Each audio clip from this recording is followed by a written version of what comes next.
Okay, we have a few minutes before we get started, but you should be seeing my first slide.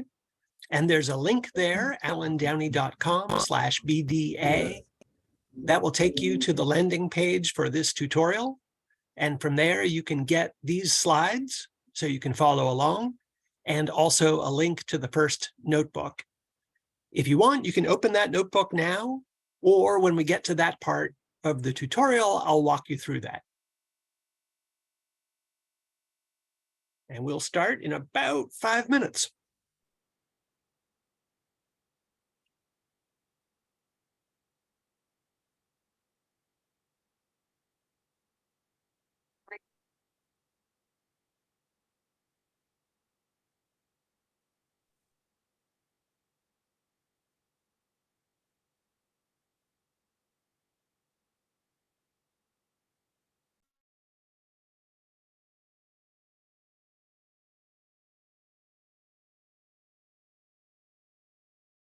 Once again, my name is Ernest. We are just a few seconds to the start of our session. Conference, you're most welcome. We're so glad to see you. Our speaker, Ellen, is already on call, so let me allow him to introduce himself once again for those of you who have just joined in.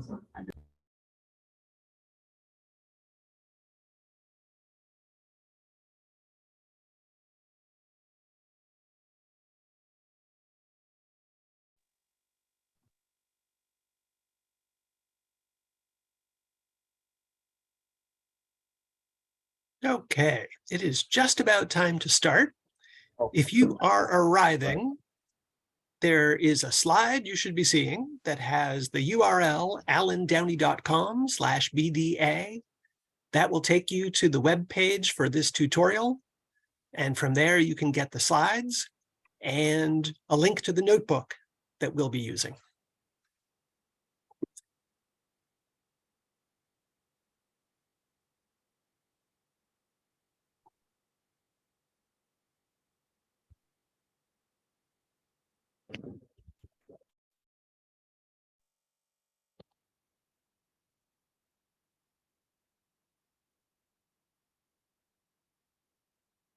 And I'll start up in about 1 minute just to give people time to arrive, follow the link, let me know if there are any problems.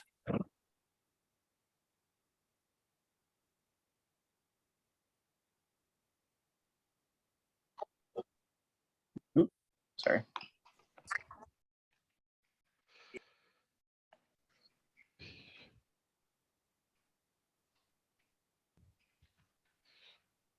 For those of you joining in right now, please kindly unmute your mics, please.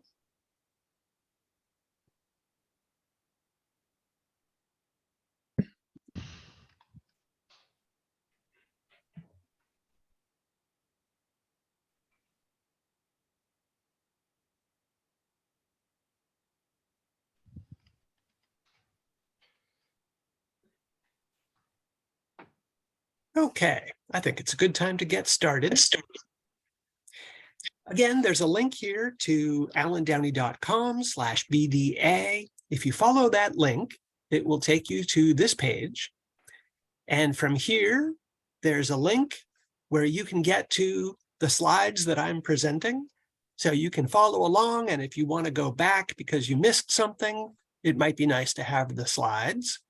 And then when we get to the notebook, there will be 2 links here. One option is to run the notebook on Colab, and in that case, you don't have to install anything. Or you can download the notebook and run Jupyter on your own computer and use the notebooks that way. We'll come back to this later on when we get to the notebook, but I've got some introduction to do first. So I'm going to go back to the slides and start by introducing myself. I work at Driven Data. We run data competitions and also do data consulting, mostly for organizations working on data science for social good, with a particular focus right now on human rights and climate change.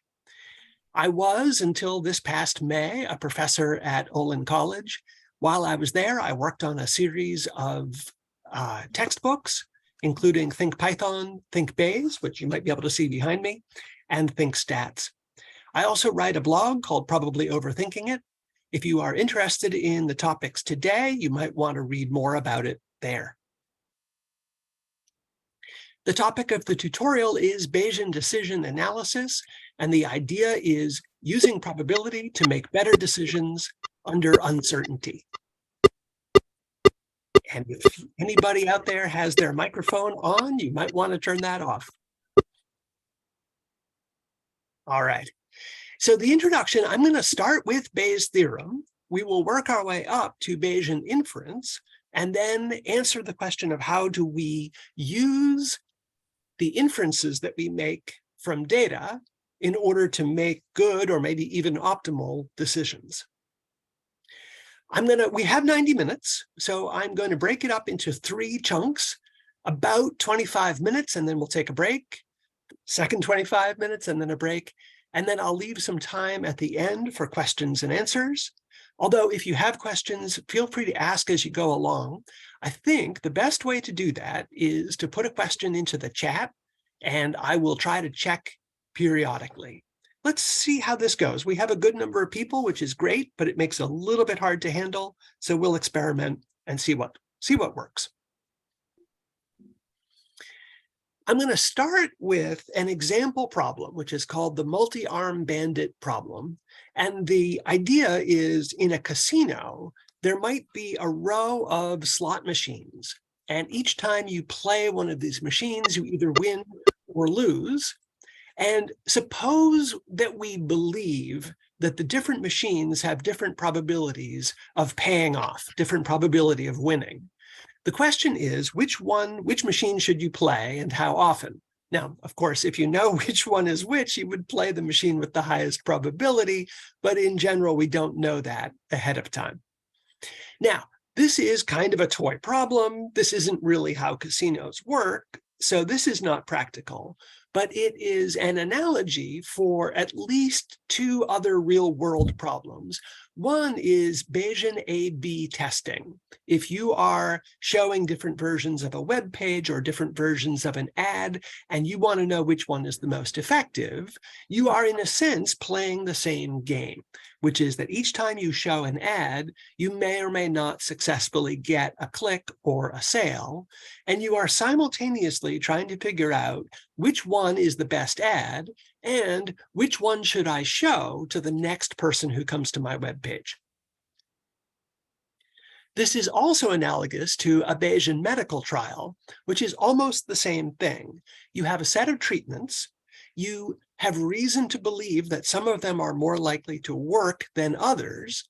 And so each time you see a patient, you are simultaneously trying to decide which treatment is the best and which one you should prescribe to the next person, the next patient that you treat. So that's the motivating problem. For this tutorial, you don't need a lot of prerequisites. We'll start with basic probability. We'll start with Bayes' theorem. If you know intermediate Python, you should be comfortable with what we're doing today. We will use a little bit of NumPy and a little bit of Pandas. So if you're familiar with those libraries, great. And if not, I'll show you what you need as we go along. All right, I'm going to start with Bayes' theorem. This is Bayes' theorem. And this shows the relationship on the left between the probability of A given B, and on the right, the probability of B given A. So this formula can tell you how to go back and forth between those 2 conditional probabilities. And this is often useful. You can think of it as a divide and conquer algorithm for computing the probability of A given B on the left-hand side, if it turns out that the 3 terms on the right-hand side are easier to compute, and sometimes they are.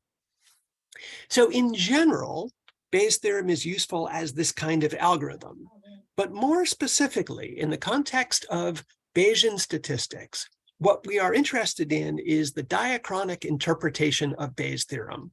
So instead of A and B, I'm going to talk about H, which is a particular hypothesis about the world, and D, which is some data that might be evidence for or against that hypothesis. And we're going to use Bayes' theorem to go from the probability of H, which is the probability of the hypothesis before you saw the data, and get to the probability of H given D. And that's the probability of the hypothesis after seeing the data. This is called the diachronic interpretation of Bayes' theorem. Diachronic means through time. So it's telling us how, over time, we use data to update our beliefs in a particular hypothesis. In this context, we can take the different terms in Bayes' theorem. So this is Bayes' theorem again, just written with H and D instead of A and B. In this context, each of these terms has a name. So the probability of H is the prior, that's here. That's what we believe about the hypothesis before seeing the data.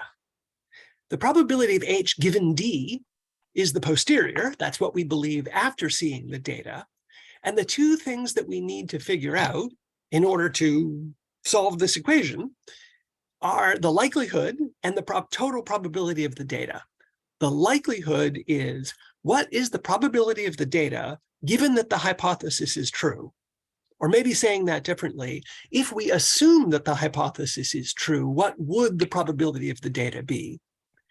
And then the denominator of Bayes' theorem is the probability of D, which is just the probability of the data under any hypothesis at all. And that is at least sometimes a difficult part to formulate and sometimes a difficult part to compute. Fortunately, we don't always have to compute it.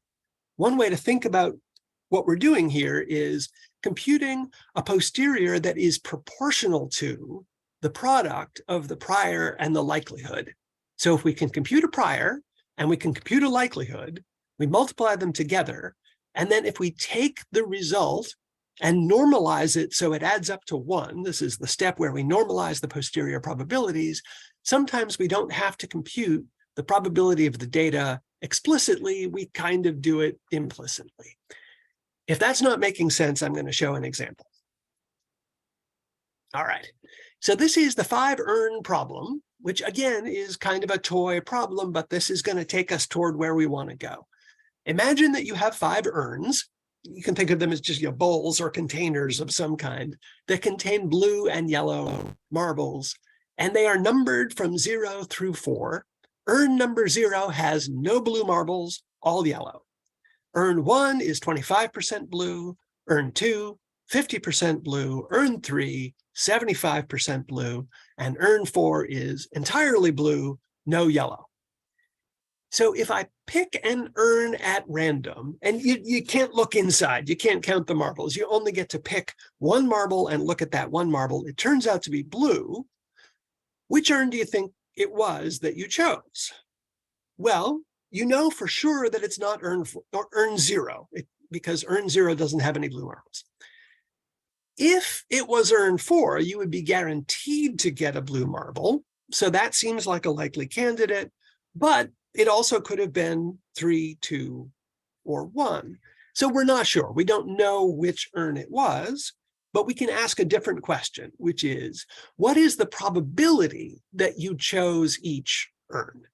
And that's what we're going to compute.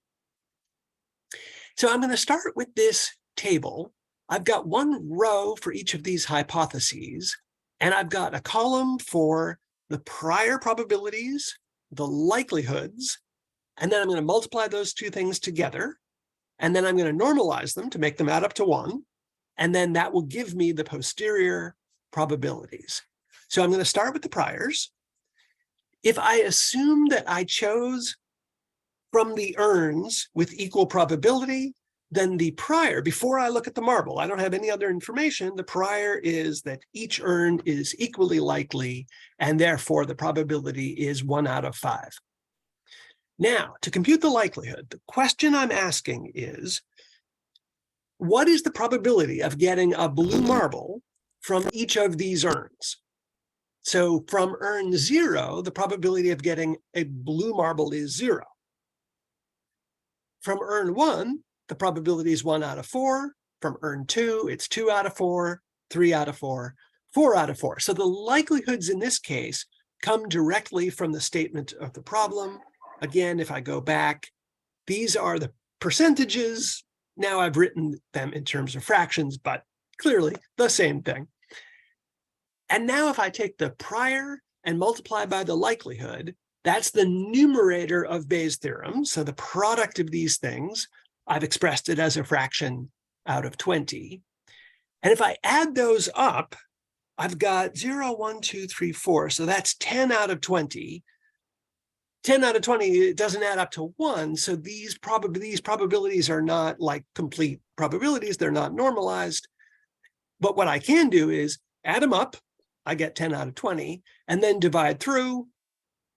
And then the result is the posterior probabilities. And they are, in fact, normalized. They add up to 1. And they kind of make sense. So the posterior probability of urn 0 is 0. The posterior probability of urn 4 is 4 out of 10. So 40%, that's the most likely. But urns 3, 2, and 1 are also possible, but less likely. All right, so that's the urn problem. And here's one way of thinking about what we're doing is that Bayes' theorem is a recipe for updating beliefs in light of new data. Now, that is a good place for me to pause for a second and see if we have questions.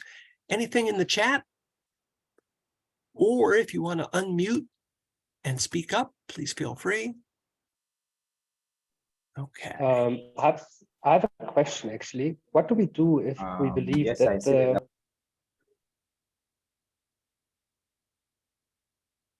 Yes, what do we do if we believe that? that the total probability is not exhaustive of all of the possible hypotheses that are possible? Yes, good question. So I'm making the assumption here that my hypotheses are exhaustive, meaning that there's no other possibility. And if that's not the case, if I can't make that assumption, then I can't do this step where I normalized the posteriors. And so that makes things more difficult. In general, to do this kind of automated update, I do need a set of hypotheses that are exhaustive and also mutually exclusive. In other words, only one of them can be true. And exactly one of them has to be true. Okay. Can I ask, so here the hypothesis here is you suppose each of the 5 urns are equal, the hypothesis you made, the H you made. Okay. Yeah, so well, there are two parts of this. One is to just define what the hypothesis is. So the hypothesis that is labeled urn 0 is the hypothesis that the urn we chose the marble from was urn 0. And then I think you also said we're assuming that they are equally likely. And that's because before we saw the marble and we just chose one of them at random, I'm going to assume that it was equally likely that we could have chosen any of the 5.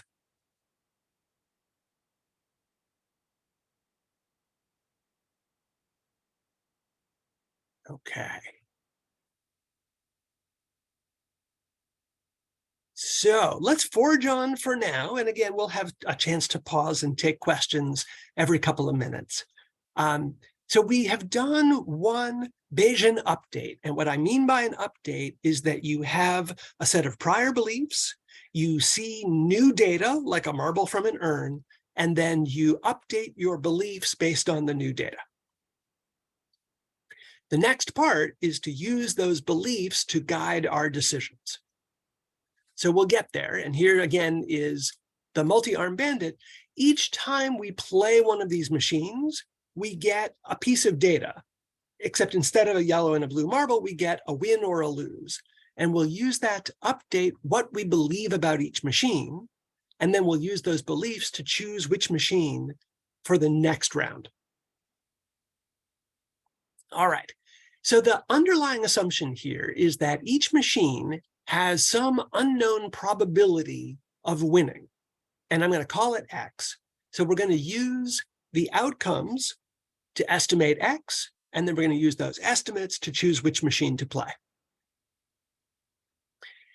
When we get to the notebook in just a minute, what we're going to do is use a pandas series to represent a probability mass function. And the mass function is a set of possible values for X and their corresponding probabilities.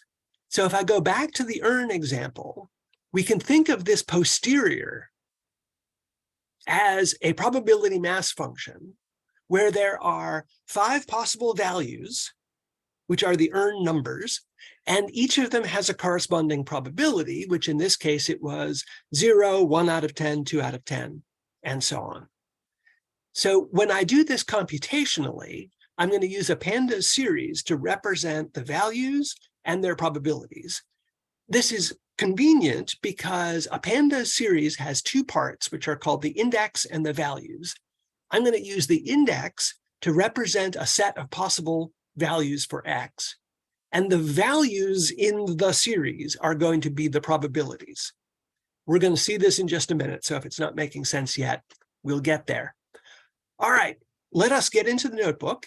Again, if you go to this URL, alandowney.com/BDA, that will take you to the landing page for this workshop. And I'm going to go there. And here you are going to find 2 links. It says, here's the notebook for the workshop, and you can run it on Colab or download it. And here's the notebook with solutions. So you have a choice. If you would like to type along, what I'm going to do is there are blank cells in the first notebook. And I'm going to show you what to type, and you're going to be able to work on exercises. It will be more interactive. You will have more fun, and I recommend it. However, if that doesn't work for you for any reason, you also have the option to run this notebook. This notebook has all of the solutions already in it, so you don't have to type anything. One other option is that you can run both notebooks side by side, and then if you get stuck working on an exercise, you can look at the solutions. So you have a couple of choices. I am going to click on this link right here that says run it on Colab, and if things go according to plan, it should take me to a page that looks like this. All right. If you are not familiar with Jupyter Notebooks, let me give you a very short introduction. The notebook is a document. It is a sequence of cells. So for example, right now, this cell that says Bayesian Decision Analysis is selected. If I press the down arrow, it will select the next cell. This cell contains Python code. So there are 2 kinds of cells. This one has text. This one has code. When you run that code, there are 2 ways to do it. One is that you can press this little triangle play symbol, and that will execute this cell of code. The other option is to hit Shift and then Enter at the same time, and that will also run this cell. Now, I'm going to run this, and you will see that it pops up a message that says that this notebook was not authored by Google. That's okay. You can hit the Run Anyway button.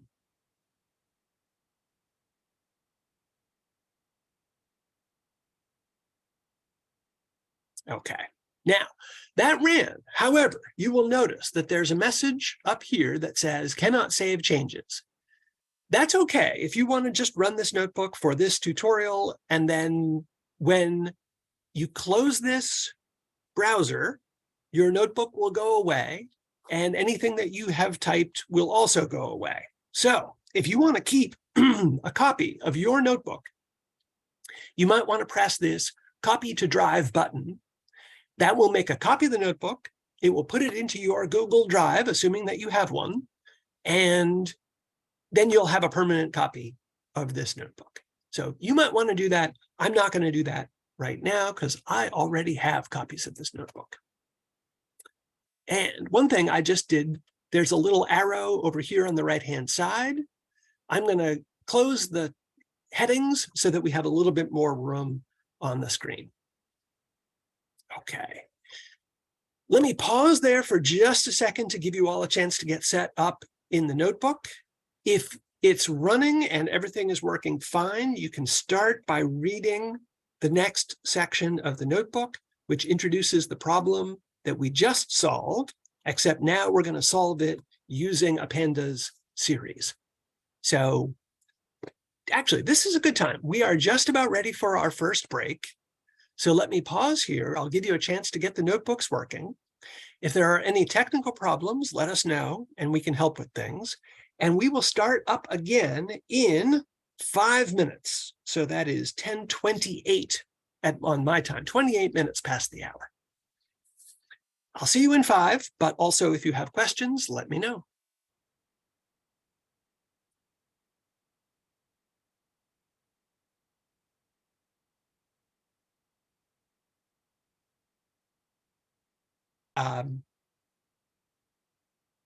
Okay, we're back. Let's see. So the first example is the earn problem. Here's the setup. I'm going to use this array called hypos to represent the hypotheses 0 through 4. And then I'm going to create this series that has 2 parts. It has these values and this index. And here is the result. If I scroll down just a little bit, let me bring this up to the center of the screen. Here's what I get, which is a series that has the index 0, 1, 2, 3, 4, and it has the values 1/5, which is represented as 0.2. And here at the bottom, it says that the data type is a floating point number. So those are the 0.2s. So this pandas series represents 5 hypotheses and their prior probabilities. Just as we saw in the table, the prior probabilities are all equal to 1/5. All right, the next step, and I have run that cell. Now, one thing to keep track of with Jupyter Notebooks, try to run all the cells in order. If you skip a cell, you might have a missing variable. And if you run the cells out of order, you might get some strange errors. So I have run this one. I'm now going to run this one that says that the likelihood of each earn is the number of its hypothesis divided by 4. Let's see what that result looks like. So the numbers 0, 1, 2, 3, 4, when I divide them by 4, I get 0, 0.25, 0.5, 0.75, and 1. And what that's telling me is the likelihood of the data, the likelihood of a blue marble, if it was earn 0, is 0, because earn 0 has no blue marbles. If it was earn 1, the probability is 0.25. If it was earn 2, it's 0.5, earn 3, 0.75. And if it was earn 4, then I know for sure that I'm going to get a blue marble, and therefore the probability is 1 or 100%. So I ran that cell. Let me scroll down. And now here is the fundamental step in all Bayesian updates, which is to take the prior probabilities and multiply by the likelihoods. Let me run this cell. And we can see that the unnormalized posterior probabilities, so this is the numerator of Bayes' theorem, is 0, 0.05, 0.1, 0.15, and 0.2. And if I add those things up, the total is 0.5. So all of these results so far, this is the same as what we got with the table. The difference is that we're using this pandas series to do the computation. And then the last step is to take my unnormalized posteriors, divide through by the probability of the data, and the result should be posterior probabilities that do in fact add up to 1. And these values, the 0, 0.1, 0.2, 0.3, and 0.4, again, should be the same as what we got when we did it using a table. So how is this going so far? Any questions either about running the code in the notebook or about this way of using a pandas series to represent a set of either prior or posterior probabilities?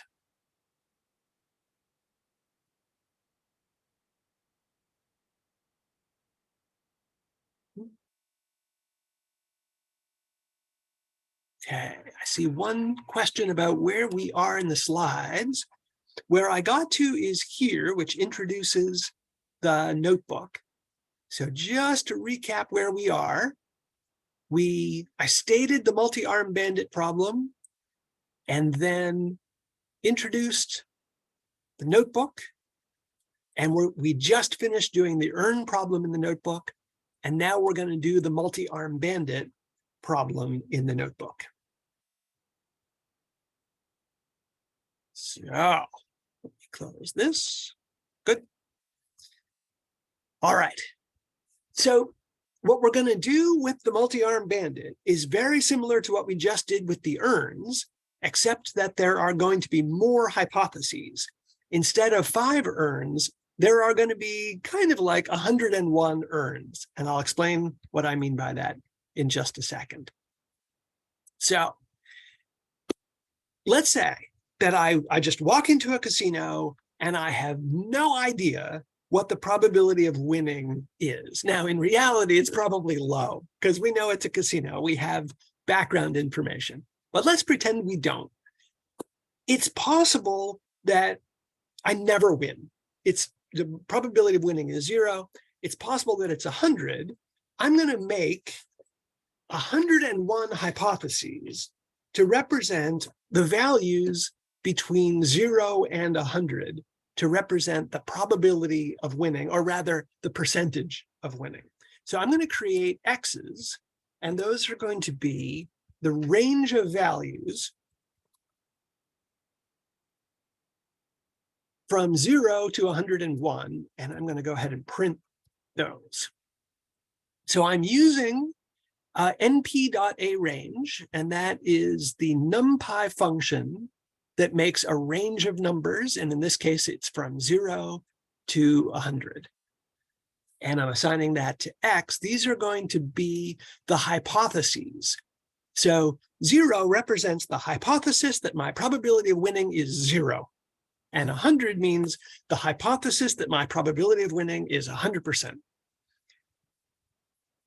The probability, the prior probability associated with each one of these hypotheses is 1 over the length of the X's, which should be a little bit less than 0.1. It's 1 over 101. And now I can make a pandas series. I'm going to make a pd.series that has the probabilities and the hypotheses. I'm going to specifically say index equals X's to make it explicit that that's the index. And the result is this pandas series that has in the left column the hypothetical values of X from 0 to 100, and the right-hand column is the prior probabilities, which are all equal. And I'm going to assign this to a variable called prior. And if you like, you can display the first few values from a series like that. Or you can use the next cell. Once you have this code working, you can run the next 2 cells and they'll show a graphical representation of the prior. But before I do that, I want to leave this up on the screen for just a second and give you a chance to finish typing.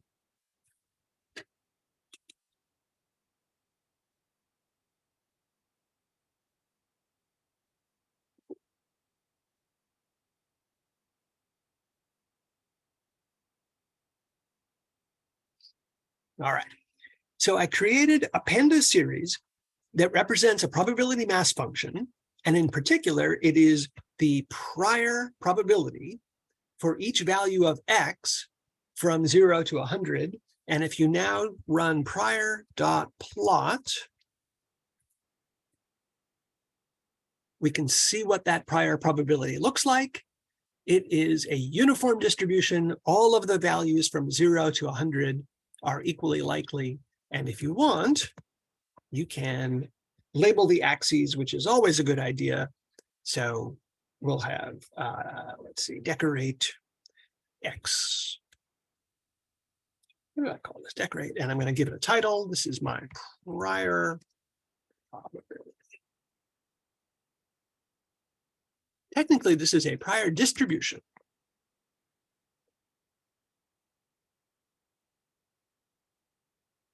So what's on the x-axis are all the possible values of x from 0 to 100. Those are the probabilities of winning.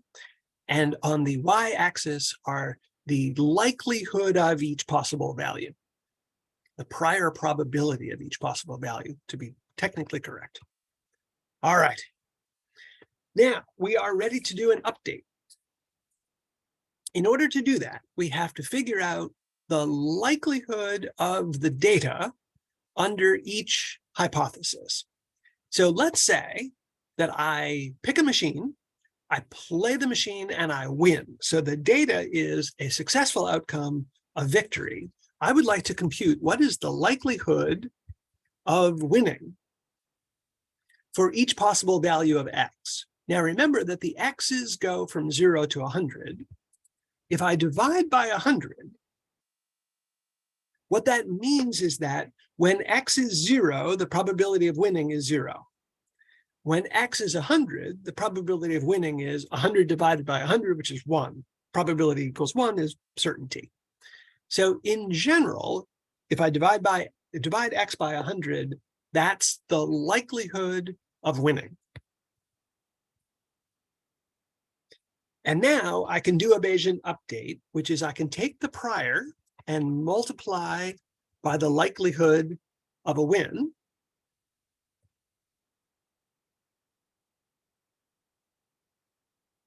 Take the prior, multiply by the likelihood of the win. The result of that is the unnormalized posterior probabilities. I'm going to assign that to posterior,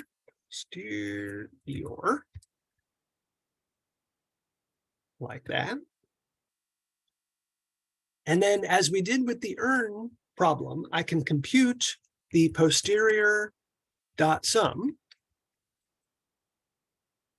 That's the denominator of Bayes' theorem. That's the total probability of the data. And if I divide through, if I take the posterior and divide by the total probability of the data, the result will be a normalized posterior distribution, which I can plot. And we'll see what that looks like. I'm going to go back in just a second and show that code. But to look at the result, what this is saying is, after we play the machine and we see that we won once, what that means is that the high values of x are more likely, and the low values of x are less likely. And in fact, it turns out to be a linear relationship. So let me back up just to make sure that we all have the code we need. So here's the Bayesian update. I compute the likelihood. I multiply the prior by the likelihood, and then divide through by the total probability of the data. And the result is the posterior distribution that tells me what I believe about x, having seen one piece of data, which is that I played the machine once and I won. Let me pause there, give you a chance to catch up, and also ask questions if you have them.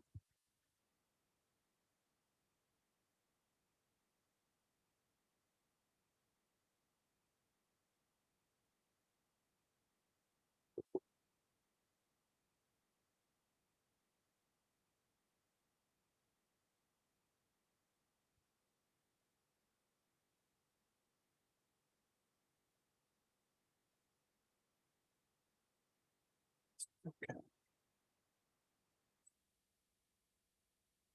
So good so far. Again, the imaginary scenario here is that we picked a machine, we played once, and we won. And now this is what we believe about X, which is the probability of winning. Suppose we play the same machine again and win again. We can do a second update. We're going to use the posterior from the first update as the prior for the second. And here's what that looks like. Here's that code. I'm going to take the posterior from the first update. I'm going to multiply it by the same likelihood again, because we won again. And that gives me posterior 2. Divide through by the total, and then plot the result. So here's what the posterior looks like after I have played twice and won twice.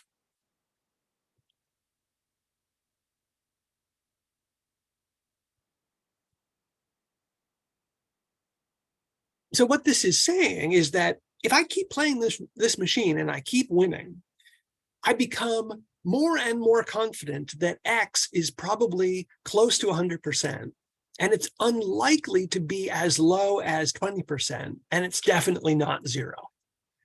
And you can see that there's some curvature here.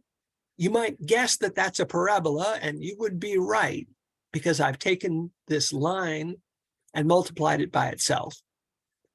So I'm getting in polynomials with increasing order, if you want to think about it mathematically. All right, let's do one more update, which is, suppose we play the same machine again, but this time we lose.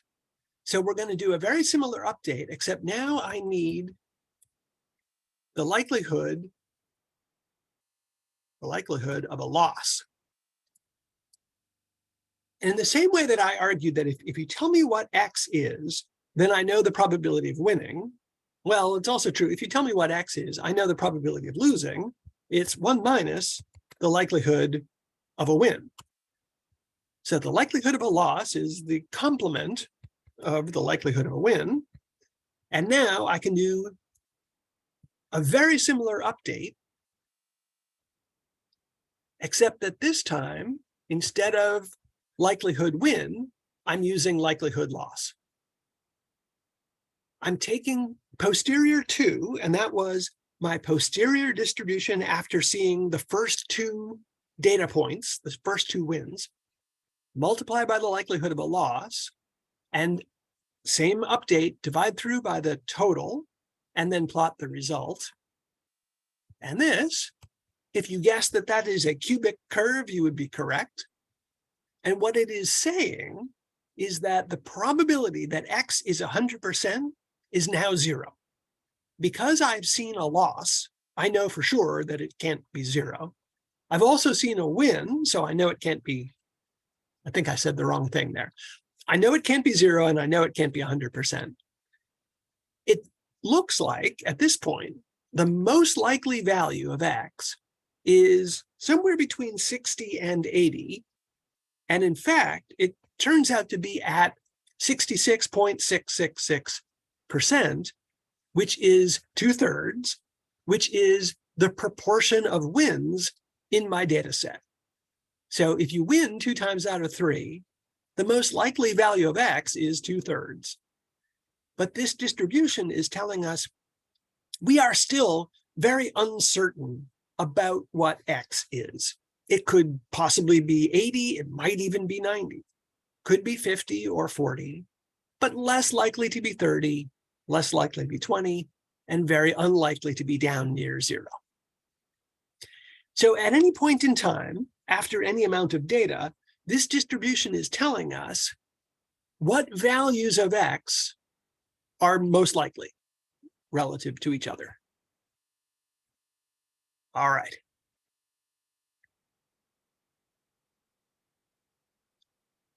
What I've done here is I've taken that update that we just did and put it into a function. So this function takes a PMF, a probability mass function, and this is going to represent the prior. When I get this thing, it's going to represent the prior. This function also takes data, and data is a string that is either a W or an L, meaning a win or a loss. If it's a win, then the likelihood, the relevant likelihood, is the likelihood of a win.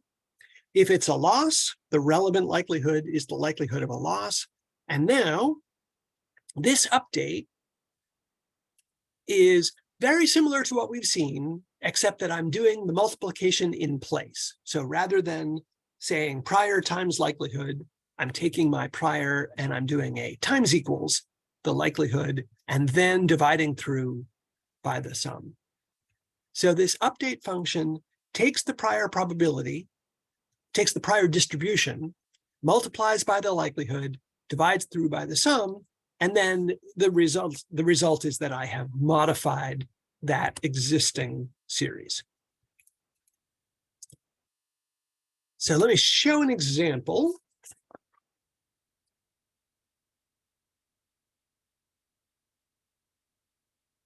I'm going to start by making a copy of the prior distribution. And I'm doing that because this function modifies the PMF, the series that we pass as an argument. So before I modify the prior, I'm going to make a copy of it. And then I can run my update function. I'm going to pass this PMF as an argument, and I'm going to pass in as the data, the W string. So if I run that, seems to have worked. And now if I plot the results, I can do a PMF.plot and a decorate, and let's put a title on it that says, this is the posterior distribution. This now is the same thing that we saw before when we did one update with one win. And I can repeat that. So I'll do 3 updates, 2 wins and 1 loss, and then plot the result, which should look like what we had before.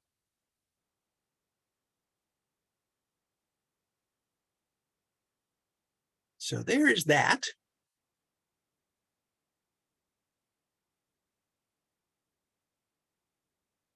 And again, what I'm doing here, I'm making a copy of the prior, updating it with 2 wins and 1 loss, and then plotting the result. So let me just update my title.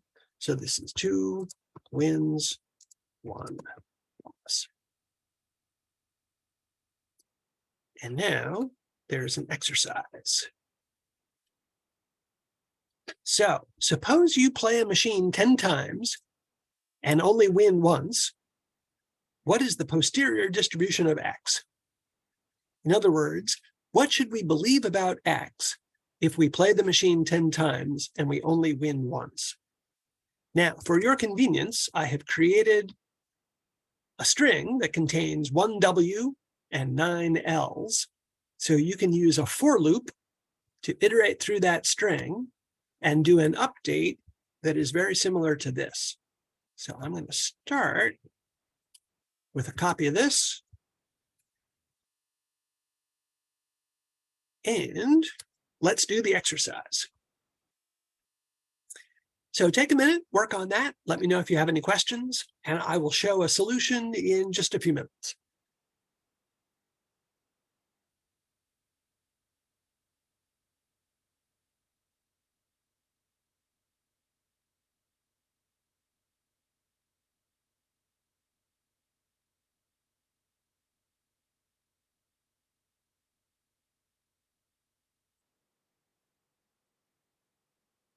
Yes, I see a couple of questions in the chat. Let me show likelihood loss is something that you need to define, and here is where it's defined. The likelihood of the data, if you see a loss, is 1 minus the likelihood, given that it's a win. And someone else asked, are these likelihoods changing? The answer is no, the likelihoods are the same. So the likelihood of the data given a win and the likelihood of the data given a loss, those are, in a sense, those are constants. However, as I see wins and losses, I am multiplying them together in different combinations. I hope that makes sense. There's a question here that says, how bad is it to use some of your data to form a prior? Should you never peak? And if you do, should you ignore that and use a uniform prior? That is a complicated question. Let me give a short answer now, which is, in general, you should not use the data to form a prior and then use the data to do an update. Because if you do that, you are in some sense double counting the data. You are pretending that you have more data than you do, and so the result will be more certain than it should be. So that's the most basic answer. There are exceptions to that. There are cases where it is okay to peek at the data, but the general rule is that you only get to use the data once. All right.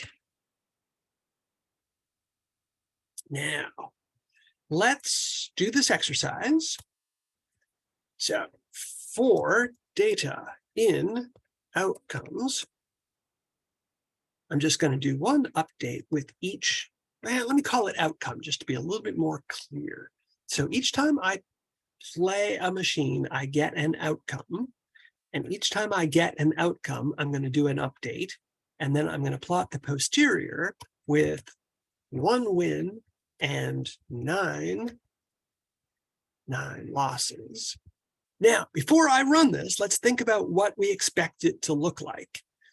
If I only win 1 time out of 10, then the most likely value of X is 1/10. And values that are more than about 20 or 30 are seeming unlikely at this point. So let's see what that looks like as a distribution. There it is.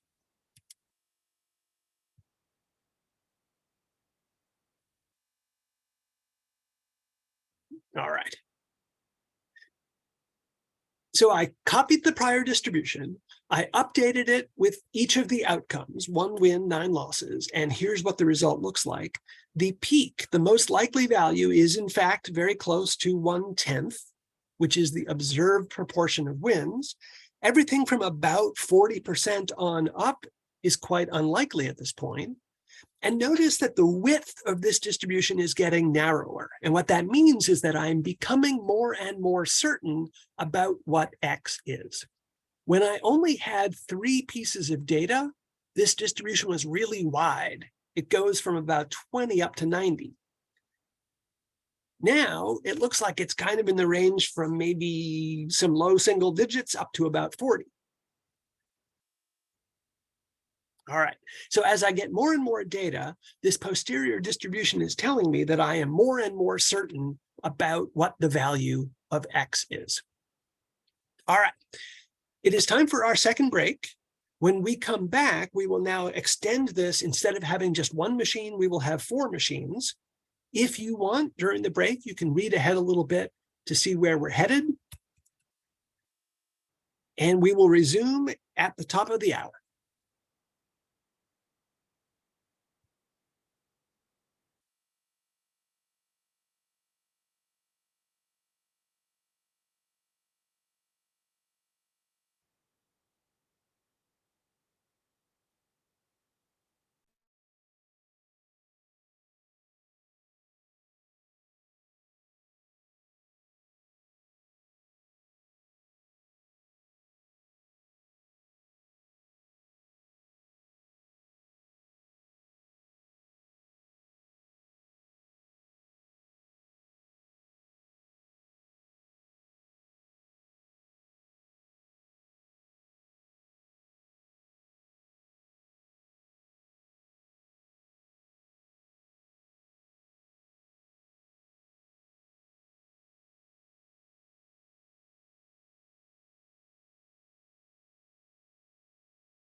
Okay, we'll start up again in about 10 seconds.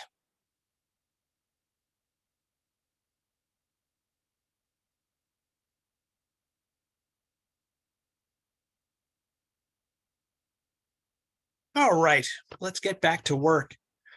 The next section of the notebooks takes us from one machine to 4 machines. And I'm going to assume that these are the actual probabilities of winning. So machine number 0 has a 0% chance of winning. Machine number 1 has a 10% chance. Machine 2 is 20. Machine 3 is 30. However, we have to pretend that we don't know this, because obviously, if we knew the probabilities of winning, we would just take the best machine, and that's the machine that we should play all the time. So the premise is that we don't know which machine is which. We don't know what these probabilities are, and we're going to figure them out by playing the machines. So I'm going to simulate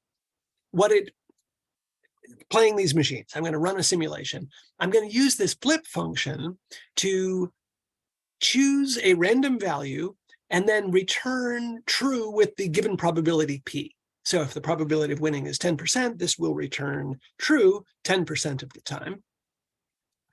And I've got this function called play that is going to take as a parameter which machine I want to play, and it will look up the actual probability of winning, flip a coin with that probability, and then return either W or L with the given probability. So I'm going to define flip. I need to run this cell. I'm going to define play and run this cell. And now if I take machine 3 and play it 10 times and print the results, what I see in this case is I got 9 losses and 1 win. Now, I was expecting about 3 out of 10. So this was a little bit unlucky, but if I run it again, I get 2 wins. If I run it again, I got 4 wins. So in the long run, the average is about 3 or 30%. Okay, now I want to make 4 copies of the prior distribution in order to keep track of what I believe about each of the 4 machines. So I'm going to create a list called beliefs. I'm going to use a list comprehension to make a prior dot copy for I in range 4. So I'm making 4 copies of the prior distribution and assigning the list to beliefs. And I've got a function here that is going to plot all 4 of those distributions. Now, before I run this function, I want to give you a chance to get this code going, and then we'll see what the result looks like.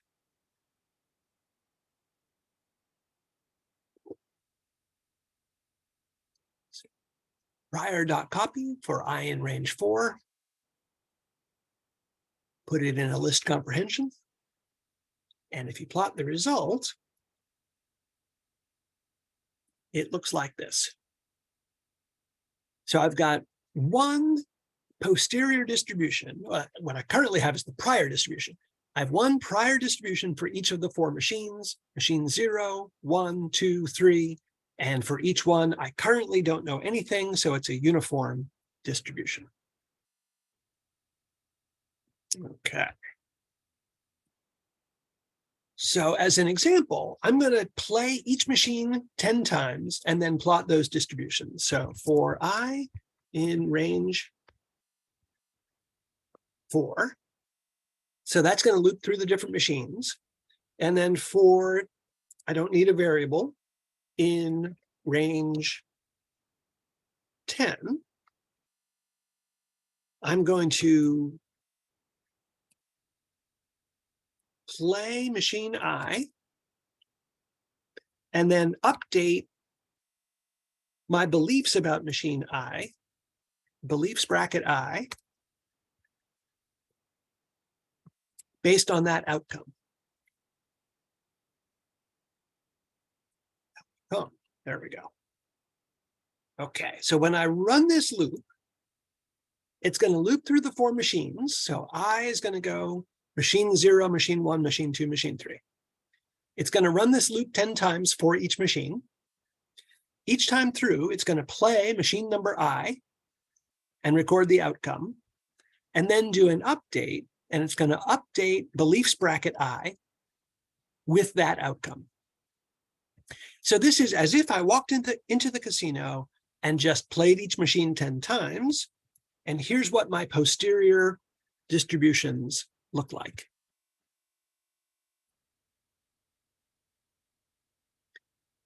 So machine 0, it looks like has a very low value of X, possibly 0.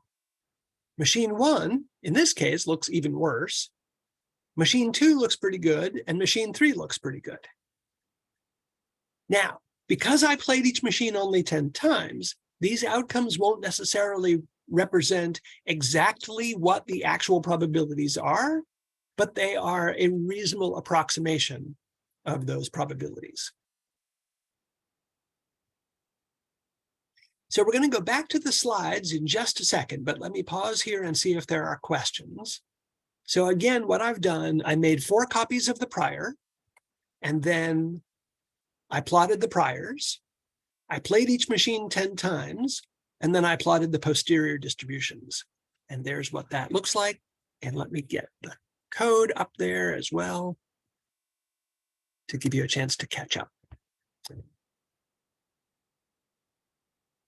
Let me take a quick look in the chat, see if we have questions. I got a comment from someone that their distributions are different. Yes, that is likely. Remember that we are flipping coins here, so the outcomes are random, and so yours will probably look different. Although it is likely, it's not certain, but it is likely that machines 0 and 1 will come out looking relatively bad, meaning the distribution is off to the left, and machines 2 and 3 should look better with the distributions off to the right. But it's always possible that they will, just because of random chance, end up looking different. And in fact, I see that there are about 100 people. We have 124 people in the workshop. So you're going to get different outcomes. What's a good number of trials to start making decisions? All right, that is a great question. And it's exactly where we're headed next. So I'm going to jump back to the slides because this is the question that I want to answer. In a sense, what we just did is a preliminary trial. We collected some data, we updated our beliefs, and now we have a posterior distribution for each machine. Now what? There are a couple of options. So one option is to say, okay, I'm going to figure out which machine looks the best. Maybe I'll compute the mean value from that posterior distribution. I'll figure out the mean, and that's the machine I'm going to play from now on. Okay, that could work, but there's a problem, which is that because of random chance, it's possible that machine 2 or even machine 1 had the highest result after my preliminary trial. And if that's the case, then I would end up playing the wrong machine, or at least the not best machine, over and over forever. So that's bad. Option number 2 is I could keep playing all the machines with equal probability for a very large number of trials until I'm very sure that I know which one was the best. Now, the problem with doing that is that these are, let's suppose, real patients that we are treating, and we are giving them a prescription that might not be the best prescription. I don't want to run a trial for 10,000 people if it means that I'm giving a bad treatment to such a large number of people. So what I ideally want to do is choose each machine in proportion to the probability that it's the best. And this strategy is called Thompson sampling. And the idea is that we are going to choose a random value from each posterior distribution. And then whichever machine yields the highest value, that's the machine that I'm going to play next. Or if you think about it as a medical treatment, it means sort of each time a new patient comes in, I'm going to choose a random treatment, but not with equal probability. If I think that a treatment is the best, I'm going to choose it more often. But as long as I'm not sure, I will keep using each of the treatments sometimes. So let's see what that looks like. Let's jump back to the notebook.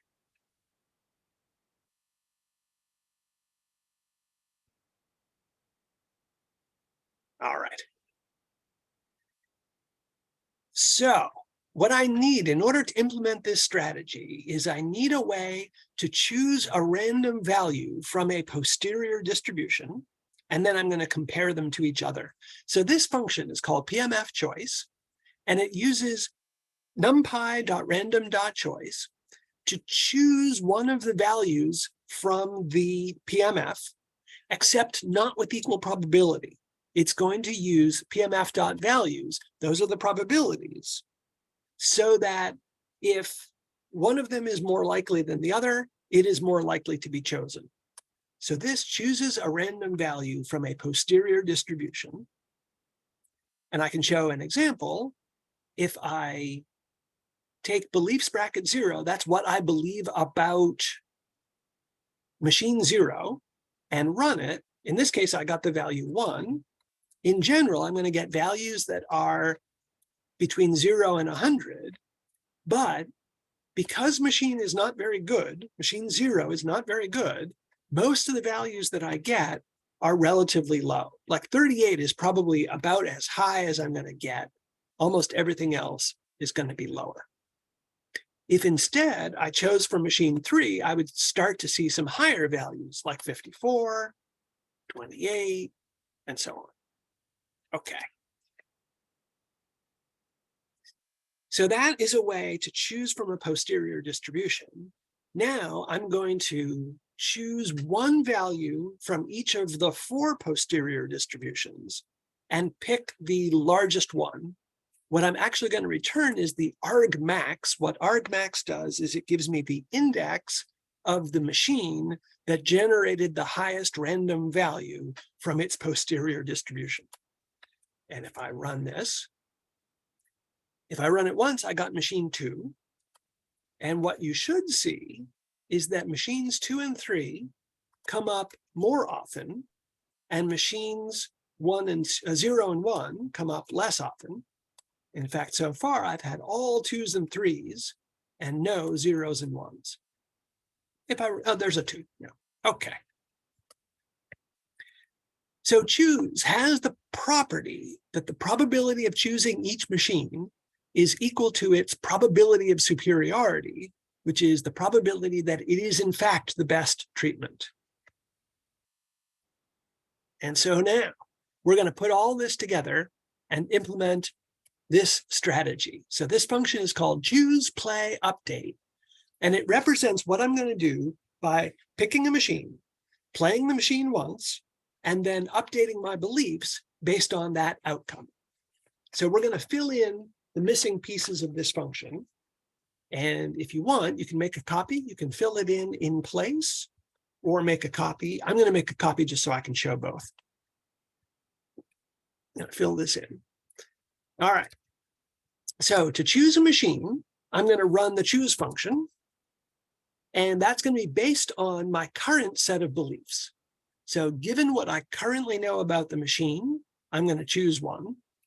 And then that's the machine that I'm going to play. So I'm going to play the machine that I chose and record the outcome.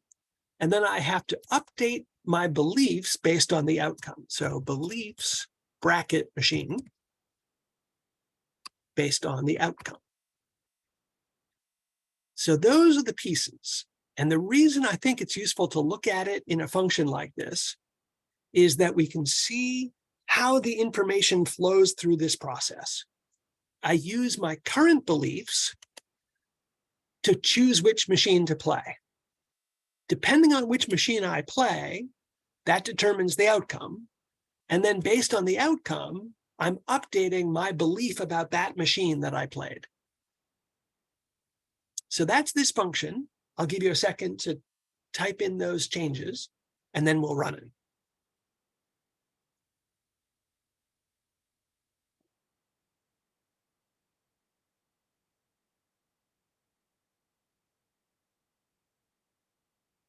I'm going to define this function. And then if I run it, the output with this verbose flag, it tells me which machine was chosen and what the outcome was. So I can run it a few times. The first time I chose machine 3 and I won. And then I chose machine 3 and I lost. And then I chose machine 2 and I lost, and so on. So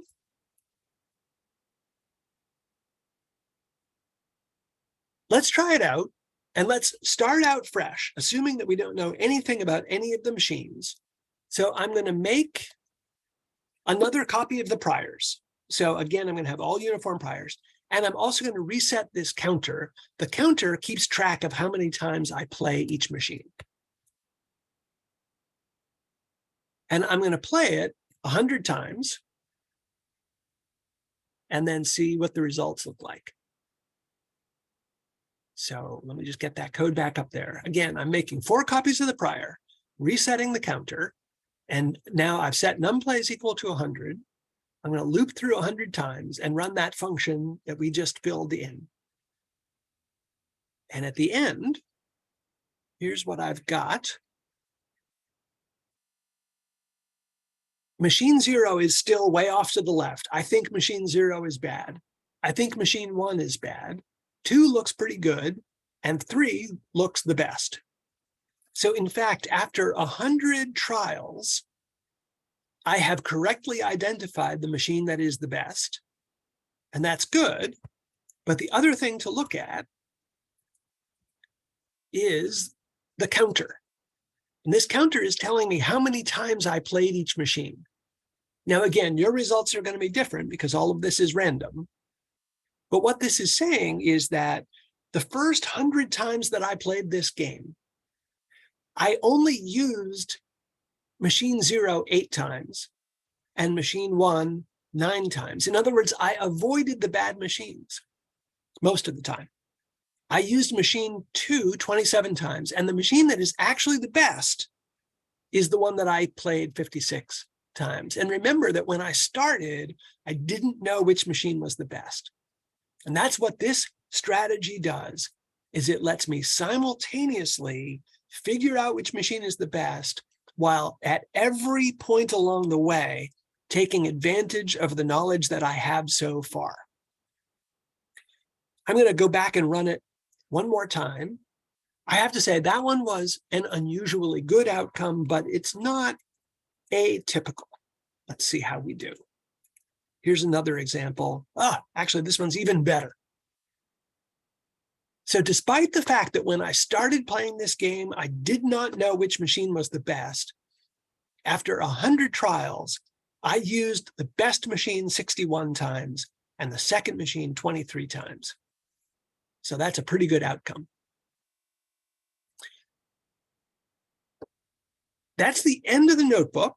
So let me pause for a second and see if you have questions, and then I'll go back to the slides to review a couple of things, and then we are almost done.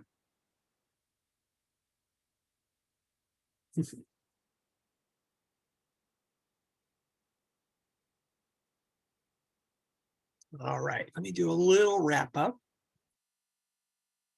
We are back from the notebook.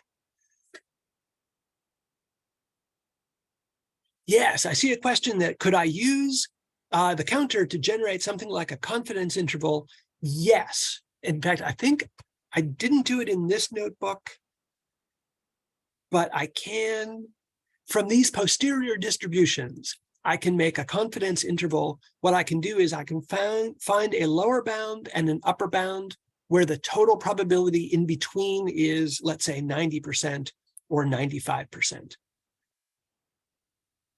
Is it possible to get a multimodal distribution?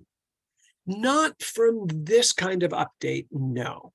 But even if it were a multimodal distribution, Thompson sampling would still work.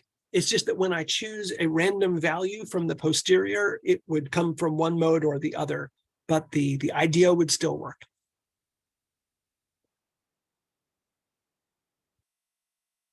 Okay, so here's how this works. Initially, all the prior probabilities are equal. And so when we start out, we're playing all the machines equally.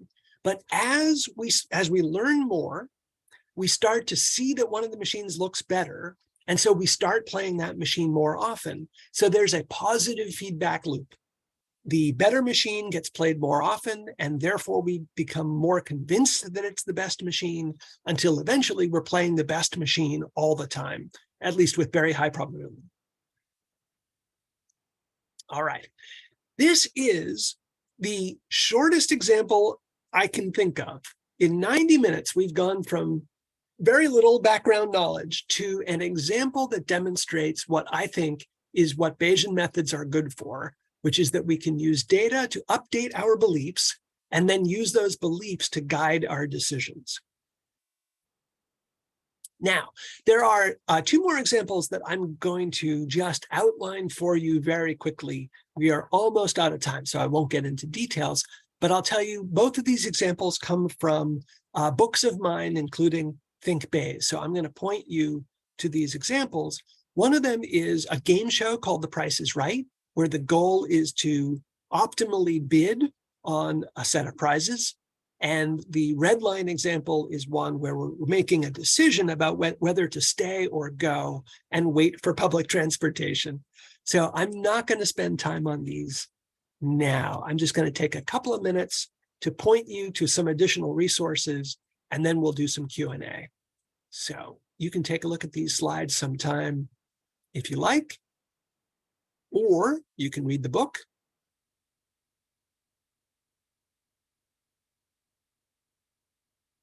All right. I did want to make a comment about Bayesian and frequentist statistics. If all you care about is estimating a single quantity and having a point estimate is good enough for your application, then frequentist and Bayesian statistics are fine. You can use whichever one you want. The advantage of Bayesian methods is that they guide decision-making under uncertainty in a way that frequentist methods don't. And this example demonstrates that because we have the entire posterior distribution, and we use the entire posterior distribution, not just a point estimate, in order to use Thompson sampling in order to make good decisions. So if you remember one thing from today, this is it. Bayesian methods guide decision-making under uncertainty. As promised, I want to point you to some resources. One of them, I have a dice game that I call the Shakes, and it uses dice to implement Thompson sampling. So you can do what we just did, except you do it as a game where you roll dice and move tokens and all that. So if you would like to teach Thompson sampling to someone else, this is a fun way to do it.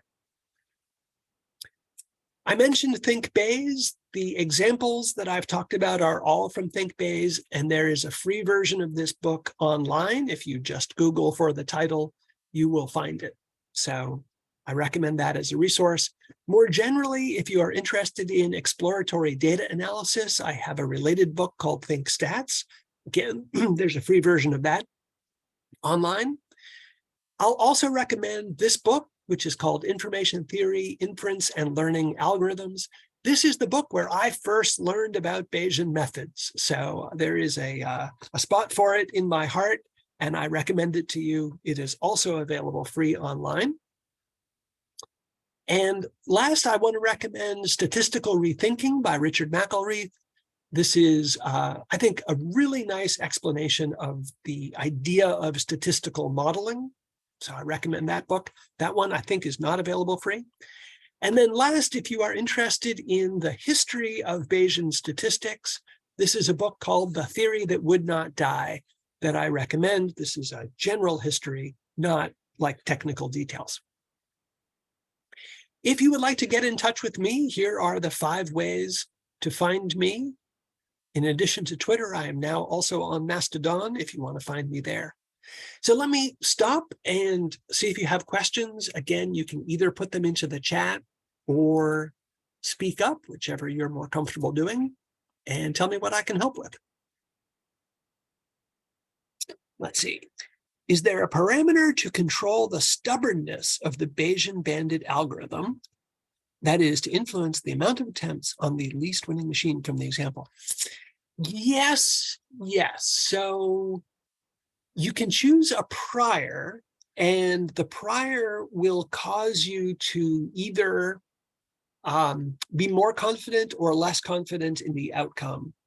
So if you, let's say you're doing a medical trial and you have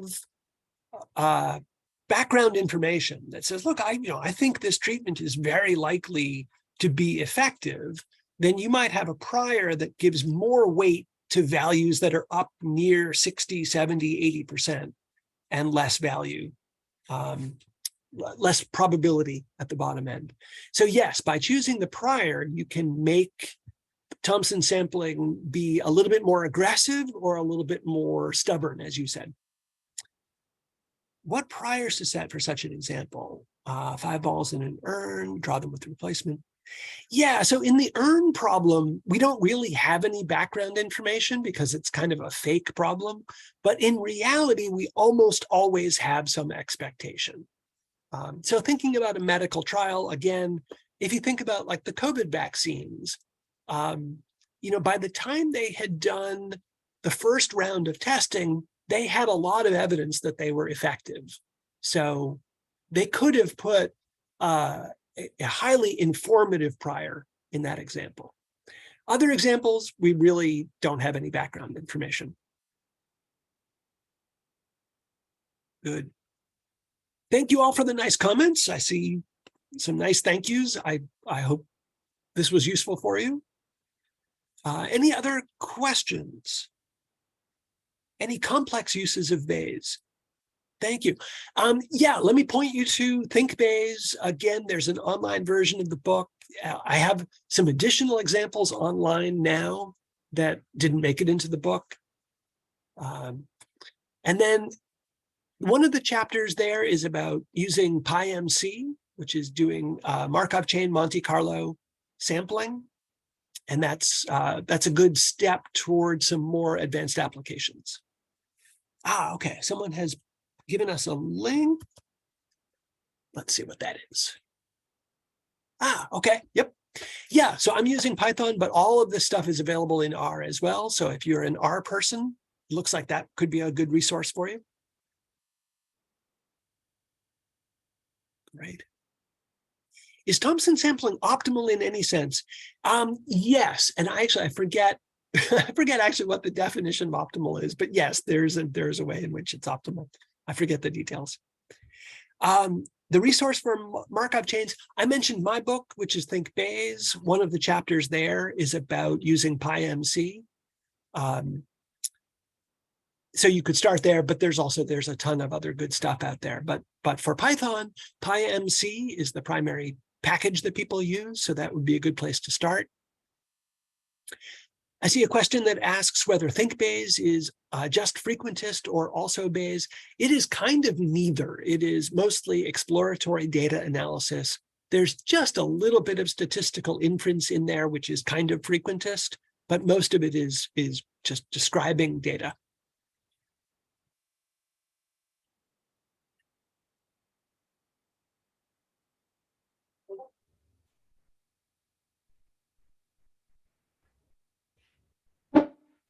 Okay. I think, oh, go ahead, please.